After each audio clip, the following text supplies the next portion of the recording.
गौतम बुद्ध की मूर्ति घर पर रखना बेहद शुभ माना जाता है।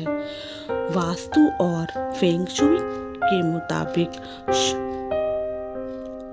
बुद्ध की समृद्धि और खुशहाली का सूचक माना जाता है। घर में बुद्ध की मूर्ति रखना बेहद शुभ होता है। बुद्ध की स्टैचू को देखने मात्र से ही घर में शांति और पॉजिटिविटी बनी रहती है। घर और ऑफिस में बुद्ध की मूर्ति रखना बेहद फायदेमंद है, लेकिन इसे अगर सही तरीके से ना रखा जाए तो आपके मानसिक स्वास्थ्य पर असर पड़ सकता है।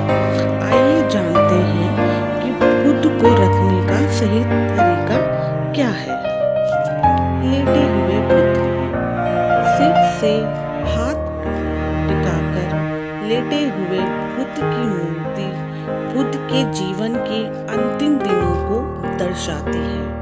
ऐसी मूर्ति सद्भाव और परोपकार की सूचक है। इसे रखने से घर के लोगों का व्यवहार शांति भरा रहता है और कलेश नहीं होता। लेटे हुए बुद्ध की मूर्ति को पश्चिम की दिशा की तरफ मुंह करके रखना चाहिए। भूमि स्पर्श बुद्ध, बुद्ध की एक मूर्ति मिलती है जिसमें वे धरती से हाथ टिका रहे हैं। इसे भूमि स्पर्श कहा जाता है। ऐसी मूर्ति बुद्ध के ज्ञान का प्रतीक है। इसे हॉल या पढ़ाई के कमरे में रखना बेहद शुभ होता है। भूमि स्पर्श मूर्ति को पूर्व दिशा की ओर मुंह करके रखना चाहिए। आशीर्वाद बुद्ध, आशीर्वाद देती हुई बुद्ध की मूर्ति नकारात्मकता दूर करती है और पॉजिटिविटी लाती है। अगर घर में कोई वास्तु दोष हो तो इस तरह की मूर्ति रखना फायदेमंद होता है।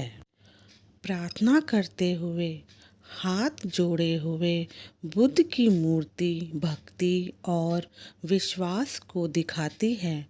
ऐसी मूर्ति को वाइब बुद्ध कहा जाता है।